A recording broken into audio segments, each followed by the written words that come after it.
They don't look dangerous at first. In fact, they often look like the opposite: confident, charming, attentive, sometimes even comforting in a way that feels rare. They step into your life quietly, not as a threat, but as a solution. A friend who seems to understand you better than anyone else. A partner who says all the right things. A coworker who appears supportive, insightful, almost too aligned with your way of thinking. And that is precisely why they are dangerous. The greatest threat to your peace is rarely loud or obvious. It is subtle. It wears a smile. It earns your trust before it ever reveals its intent. Stoic philosophy has warned us about this for centuries. Marcus Aurelius wrote that the soul becomes dyed with the color of its thoughts, and when you allow another person to shape your inner world without scrutiny, you slowly surrender your sovereignty. This is not a story about fear. It is a story about clarity. Because the moment you see clearly, their power over you begins to dissolve. Psychopaths do not announce themselves. They do not arrive with cruelty on display. They arrive with charm, with attention, with what feels like recognition. They mirror you. They reflect your values, your humor, your interests, your wounds, not because they share them, but because they study them. To a Stoic, this is the first lesson of vigilance. Not paranoia, but observation. Epictetus taught that we must learn to distinguish what is within our control from what is not. You cannot control the nature of others, but you can control how quickly you grant them access to your inner life. A psychopath's greatest advantage is your assumption of good faith. They rely on your empathy. They rely on your desire to believe that connection is genuine. At the beginning, it feels intoxicating. You feel seen, heard, chosen. There is intensity, warmth, an almost cinematic sense of alignment. But real connection grows slowly through shared time, shared struggle, and mutual consistency. What grows too fast is often built on illusion. Stoicism teaches restraint not because life should be cold, but because clarity requires distance. When someone rushes intimacy, overwhelms you with praise, adapts perfectly to everything you say, it is not depth, it is calibration. And the Stoic mind pauses here. It does not accuse. It does not react. It observes. Ask yourself, not emotionally, but rationally, does this person respect my boundaries, or do they test them? Do they remain steady when I assert myself, or do they withdraw warmth the moment I stop pleasing them? Because this is where the mask begins to slip. Psychopaths do not maintain affection when control is interrupted. When you say no, when you delay, when you question, the temperature changes, the warmth cools, the attention fades. Confusion replaces certainty, and you begin to look inward, not to reflect, but to doubt yourself. This is how power is transferred. The Stoics warned us about this internal collapse long before modern psychology named it. Seneca wrote that no one is more unhappy than the person who never faces adversity, for they are never permitted to prove themselves. In this case, the adversity is not the person in front of you. It is the moment you feel your inner stability begin to shake. That discomfort you feel, that subtle unease when something feels off, but you cannot explain why, is not weakness. It is perception. Your mind is recognizing patterns faster than your emotions can justify them. Do not silence that signal. Stoicism does not teach blind trust. It teaches earned trust. It teaches that character reveals itself over time, under pressure, in moments where there is nothing to gain. A psychopath cannot sustain this. They perform, they adapt, they charm, but they do not endure scrutiny. When you slow down, when you take space, when you stop reacting to intensity with intensity, their interest often fades or turns sharp, and that reaction tells you everything. This first sign is not about diagnosing someone, it is about reclaiming your pace, about refusing to let someone else dictate the speed at which your inner world opens. You are not cruel for being cautious. You are not cold for observing before committing. You are practicing wisdom, and wisdom, in Stoicism, is the highest form of self-respect. Remember this clearly. Real connection feels steady, not overwhelming. Safe, not intoxicating. Grounded, not urgent. When affection feels like a spotlight instead of a warm light, when it dazzles more than it comforts, step back, breathe, watch, because predators thrive in haste and clarity lives in patience. This is the foundation. Before you can recognize manipulation, you must first reclaim your inner stillness. And once you do, their charm loses its grip. The second sign reveals itself not through intensity, but through distortion. Where the first sign pulls you in with warmth, this one quietly erodes your sense of reality. Pathological lying and psychological manipulation are not loud. They are methodical. They unfold in small moments that feel insignificant on their own, but devastating when viewed together. You recall a conversation clearly, the exact words, the tone, the promise that was made. Yet when you bring it up, they look at you calmly and deny it ever happened. Not angrily, not defensively, calmly, confidently. And that calmness is what destabilizes you. Stoic philosophy teaches that the mind seeks coherence. When what you remember clashes with what you are being told, the tension does not resolve outward, it collapses inward. You begin to doubt yourself. Marcus Aurelius warned that the soul becomes confused when it abandons its own perception in favor of another's narrative. This is where the danger lies. Psychopaths do not lie to avoid consequences. They lie to control perception. Truth, to them, is not a moral anchor. It is a flexible tool. They reshape it depending on what benefits them in the moment. They will contradict themselves without hesitation, because consistency does not matter to them. Influence does. One day they tell you a story that earns your sympathy.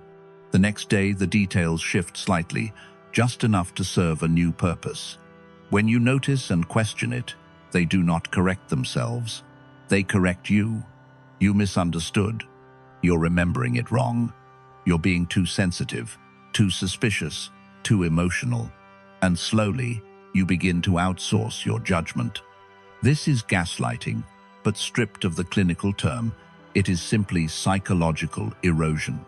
Epictetus taught that freedom begins when you stop allowing others to govern your inner world. But manipulation works by doing exactly that, persuading you that your thoughts are unreliable while theirs are stable. The manipulator becomes the reference point, the authority, the interpreter of reality. This is why arguments with such a person feel endless and circular. Facts do not land. Evidence dissolves. Even when you are right, you feel wrong. And the Stoic understands something crucial here. You do not defeat distortion by arguing within it. You defeat it by stepping outside of it. A psychopath will never admit the truth because truth is not the goal. Control is. When you try to force clarity through confrontation, you unknowingly enter their arena. They are practiced there. They thrive in confusion. The Stoic response is different. It is not louder explanation or emotional pleading. It is withdrawal of engagement, observation without reaction, documentation without accusation, distance without drama. Seneca wrote that the wise person is self-contained, not because they reject others, but because they do not hand over their reason. Begin to anchor yourself in what you know, not in what you are told. Write things down, not to build a case, but to protect your memory. Notice patterns, not isolated incidents. Do conversations always end with you apologizing, even when you raised a valid concern? Does the truth seem to shift depending on who else is present? Do they speak with absolute certainty, even when proven wrong, then change the subject as if nothing happened? These are not misunderstandings. They are tactics. Another hallmark of this sign is triangulation. They feed different versions of reality to different people, ensuring confusion and division. You feel isolated, unsure who to trust. Conveniently, they present themselves as the only stable voice. This is not coincidence, it is design. The Stoics believed that virtue is alignment between thought, word, and action. Where there is constant contradiction, there is no virtue. And where there is no virtue, there is danger. Understand this deeply. You cannot reason someone into honesty who does not value truth. You cannot clarify reality with someone who benefits from obscuring it. Your task is not to convince them.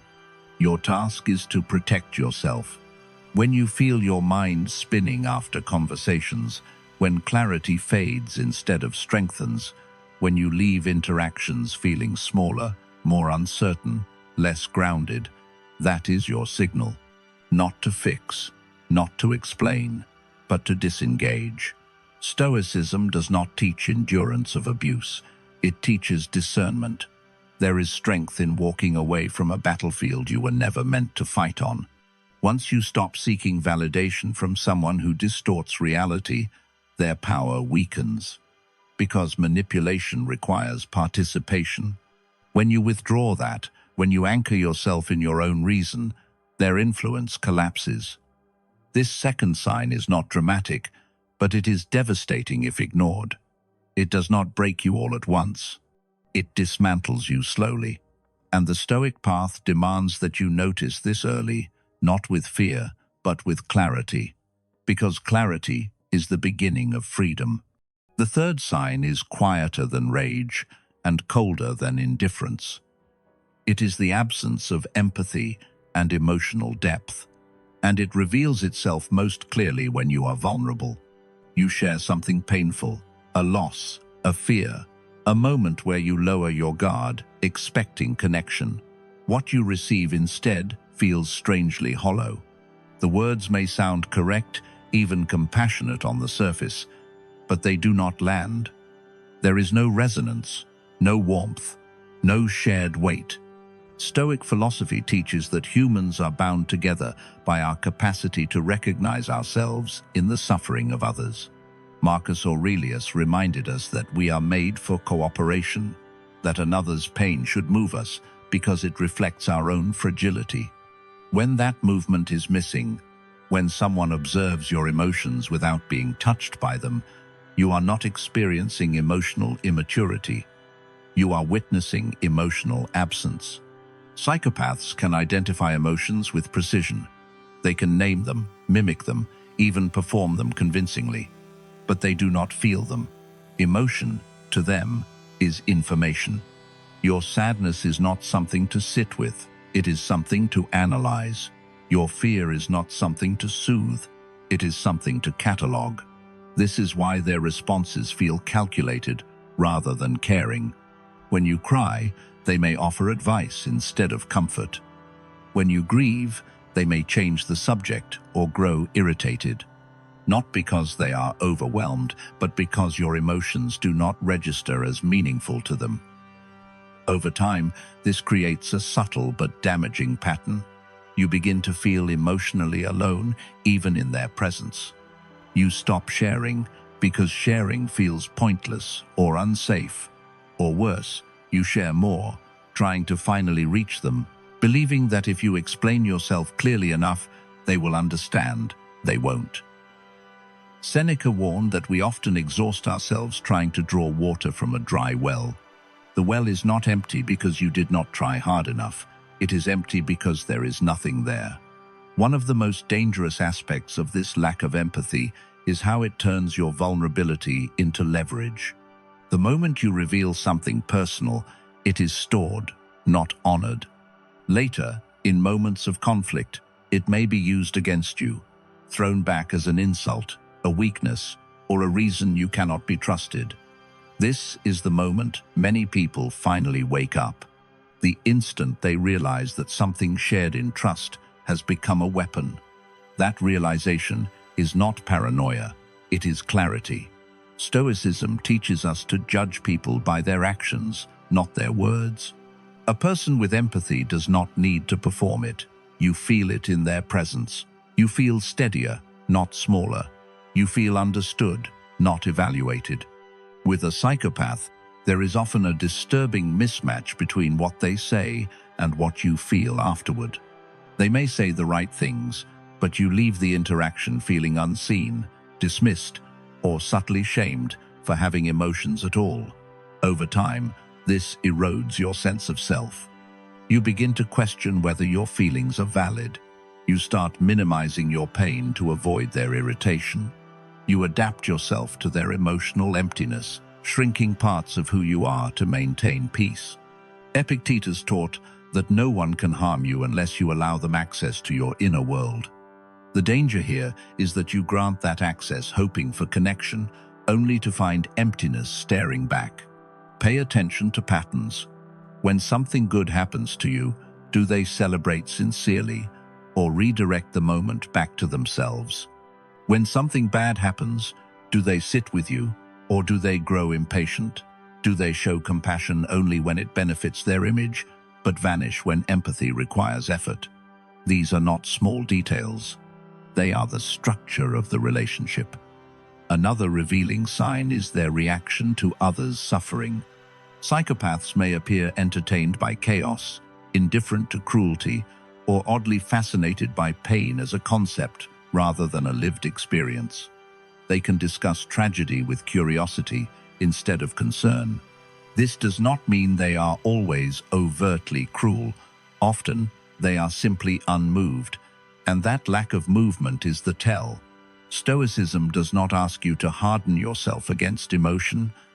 It asks you to align with reality. If someone repeatedly shows you that your inner life does not matter to them, believe what you are being shown. Do not romanticize their potential. Do not confuse intensity with depth. Emotional depth is revealed in consistency, in quiet presence, in the ability to sit with discomfort without trying to control it. You cannot teach empathy to someone who does not experience it, and it is not your responsibility to sacrifice your emotional health, hoping they will change. The Stoic path is one of self-respect, grounded in reason. You are allowed to require empathy in your relationships. You are allowed to walk away from emotional emptiness. There is no virtue in enduring neglect. There is only wisdom in recognizing it. This third sign is not dramatic. It does not shout. It whispers through moments where you feel alone when you should feel supported. Listen to that whisper. It is your reason speaking before your heart is broken further. The fourth sign reveals itself not through words, but through patterns of taking, a parasitic lifestyle built on the systematic exploitation of others. At first, it rarely looks harmful. It may even look like ambition, misfortune, or temporary hardship. They have big plans, compelling stories, and endless reasons why circumstances are holding them back. And somehow, without noticing when it started, you become the bridge between where they are and where they want to be. Stoic wisdom teaches that character is revealed in how a person uses what is not theirs. Psychopaths do not borrow, they extract. They do not receive help with gratitude, they accept it as entitlement. Your time, your money, your energy, your home, your emotional labor slowly become resources they feel justified in consuming. And they consume without balance, without reciprocity, without shame. What makes this so dangerous is that it unfolds gradually. A small favor becomes a habit. A temporary arrangement becomes permanent. A promise to repay turns into silence. Each step is small enough to excuse on its own, but together they form a pattern of depletion. You begin to feel tired in ways that rest does not fix. You feel responsible for problems that were never yours to solve. And yet, when you hesitate or set a boundary, you are made to feel selfish, cold, or disloyal. This is not coincidence. It is conditioning. Psychopaths are highly attuned to identifying generosity, empathy, and stability in others. They target people who give easily, who feel guilt deeply, who have been taught to prioritize harmony over self-protection. They frame exploitation as partnership, dependence as love, and control as trust. And because they lack internal limits, They will keep taking until there is nothing left, or until you resist. Marcus Aurelius wrote that the best revenge is to not be like your enemy. But Stoicism goes further. It teaches you to remove yourself from environments that corrode your virtue and peace.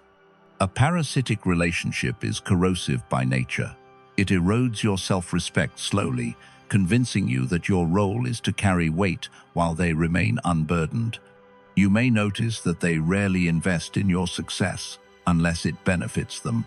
Your achievements are minimized. Your struggles are inconveniences. When you need support, they disappear, deflect, or suddenly become overwhelmed themselves. But when they need something, urgency appears. Crises multiply. And somehow, you are always the solution. Another critical feature of this sign is the absence of responsibility. When confronted, they do not repair. They rationalize. They shift blame to circumstances, to other people, to you. If you stop giving, the narrative changes. You are no longer supportive. You are no longer understanding. The mask slips, and what emerges is resentment, not remorse. This is the moment clarity often arrives, painful but necessary. Epictetus taught that freedom begins when we stop handing over what belongs to us. Your resources are not just financial. Your attention, compassion, and emotional availability are finite. When someone treats them as infinite, they are not valuing you, they are consuming you. Stoicism does not demand generosity without discernment. It demands wisdom in choosing where generosity is placed. A healthy relationship involves mutual exchange, not equal in every moment, but balanced over time. With a psychopath, the balance never comes. The scale is permanently tipped. You may also notice how quickly they detach once the supply dries up. When you say no consistently, when you reclaim your boundaries, their interest fades. Affection turns cold. Contact diminishes. This is not because you hurt them. It is because the transaction ended, and that realization, while sobering, is also liberating. It means the problem was never your worth. It was their hunger. Stoic discipline teaches us to accept reality without resentment. This is not about anger or revenge. It is about withdrawal. Quiet, firm, rational withdrawal. You do not need to explain yourself endlessly. You do not need to convince them. You simply stop offering what is being abused. Protecting your peace is not cruelty. It is wisdom.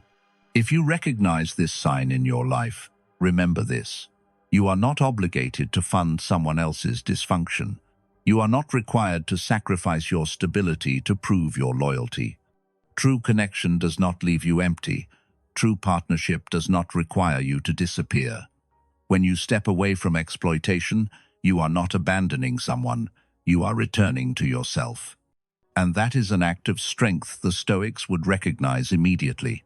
The fifth sign is often the one people excuse the longest, because it disguises itself as chaos, bad luck, or immaturity, rather than danger. It is impulsivity, paired with a complete refusal to take responsibility. At first, it can even feel exciting. They live fast, speak boldly, chase new ideas, and seem unbothered by consequences.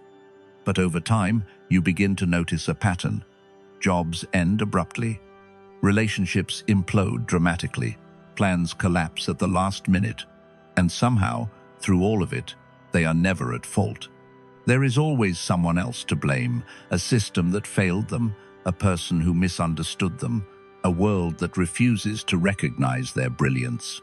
Stoic philosophy teaches that a person's character is revealed not in what they desire, but in how they respond to consequence. Psychopaths act first and rationalize later, if at all.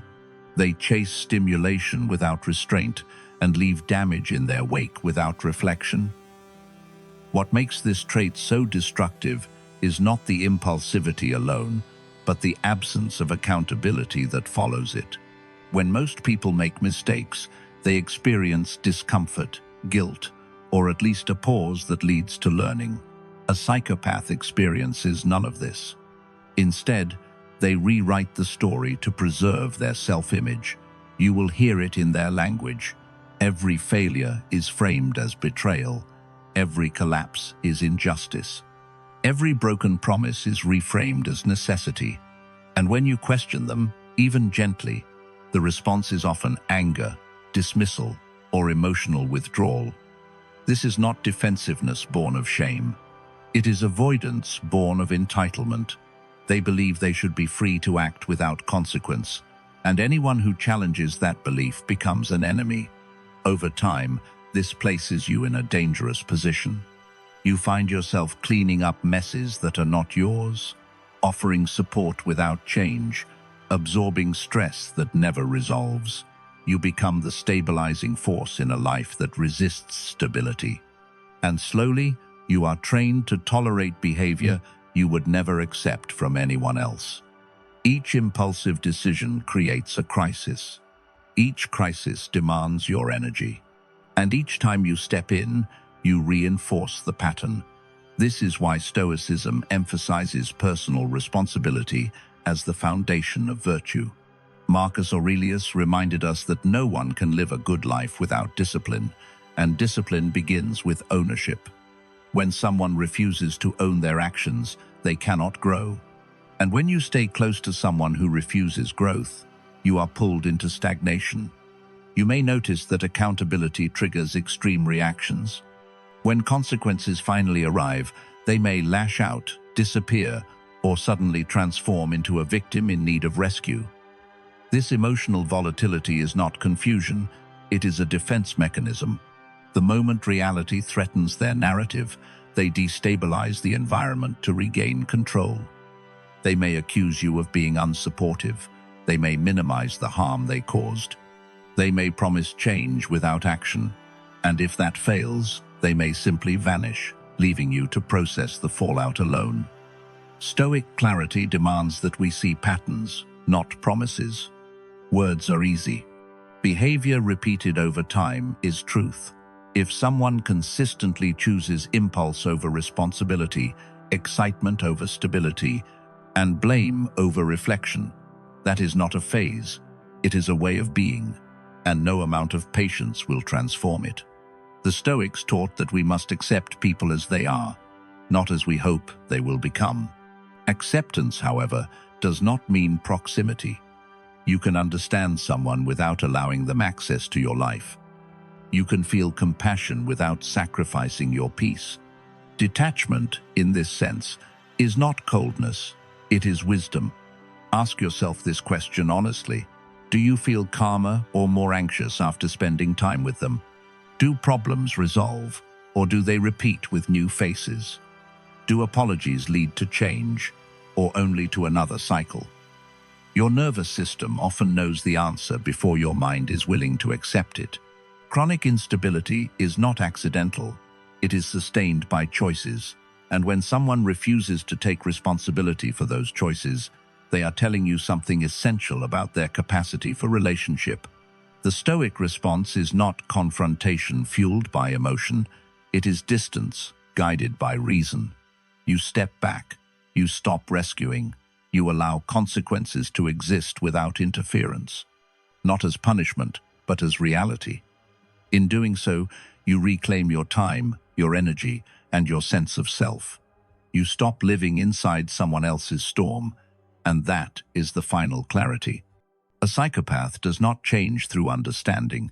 They change targets. The moment you stop absorbing the consequences of their actions, you cease to be useful. And while that realization can sting, it is also freeing, because it proves that your value was never the problem. Their disorder was. Stoicism does not promise a painless life. It promises a clear one. And clarity, even when difficult, is the path back to peace. Now that you've seen all 5 signs clearly laid out, it's important to slow down and let the truth settle, not to create fear, but to create awareness. Stoic philosophy has never been about panic or paranoia. It has always been about clarity, about seeing reality as it is, not as we wish it to be. And the reality is this: The most dangerous people in our lives are rarely the loudest, the angriest, or the most obvious. They are often the calmest, the most charming, the ones who slip quietly into our routines, earn our trust, and reshape our world slowly enough that we don't notice the cost until it's already been paid. If any of these signs felt uncomfortably familiar, that doesn't mean you are weak. It means you are human. Psychopaths do not target strength or weakness. They target access. They look for people with empathy, stability, generosity, and conscience, because those qualities are useful to them. And this is where Stoicism draws a firm line. You are responsible for your character, not for saving someone who refuses to develop one. Marcus Aurelius warned that we must not allow others to corrupt our inner citadel. Your peace of mind, your moral clarity, and your sense of reality are sacred. Anyone who repeatedly destabilizes those is not a lesson you need to keep learning. They are a boundary you need to keep enforcing. One of the most difficult truths to accept is that understanding someone does not obligate you to remain close to them. You can understand trauma without tolerating abuse. You can acknowledge someone's past without sacrificing your future. Stoicism teaches that compassion must always be guided by reason. Without reason, compassion becomes self-destruction. The signs you've learned are not meant to turn you into a judge. They are meant to turn you into an observer. Patterns matter more than excuses. Repetition matters more than apologies. Consistency matters more than charm. When someone shows you who they are again and again, the Stoic response is not to argue with reality, but to align yourself with it. And alignment often requires distance. This is not cruelty. This is self-respect. There is a quiet strength in walking away without drama, without revenge, without needing the other person to admit what they've done. Closure is not something they give you. Closure is something you grant yourself the moment you stop negotiating with someone who benefits from your confusion. Epictetus reminded us that no one can harm you unless you allow them to govern your mind. That governance often begins when we ignore our instincts, dismiss our discomfort, or rationalize behavior that consistently erodes our peace. If your nervous system feels unsafe, if your clarity fades around someone, if you find yourself doubting your own memory, values, or worth, that is not love, loyalty, or growth. That is a warning. And warnings exist to be heeded, not debated. Walking away from a psychopath does not require confrontation. In fact, confrontation often fuels them. The most powerful move is disengagement. Calm, quiet, firm. You stop explaining, you stop justifying, you stop offering access. You reclaim your time and your attention, which are the most valuable currencies you possess. A Stoic does not announce boundaries, they live them, and when you do this, something remarkable happens. The fog lifts. Your thoughts become clearer. Your body relaxes. You remember who you were before the chaos became normal. That is not loss. That is recovery. This final part is not about fear. It is about sovereignty, about recognizing that your life is not a resource to be mined by someone who lacks conscience. You are allowed to choose peace over intensity, stability over drama, truth over illusion. You are allowed to leave without permission, and you are allowed to protect yourself without guilt. The Stoics believed that a good life is built not on avoiding danger, but on responding to it with wisdom. Now you have that wisdom. What you do with it is a matter of character. Choose clarity. Choose distance where needed. Choose yourself. Because the moment you stop tolerating what destroys you is the moment you begin to live with strength again.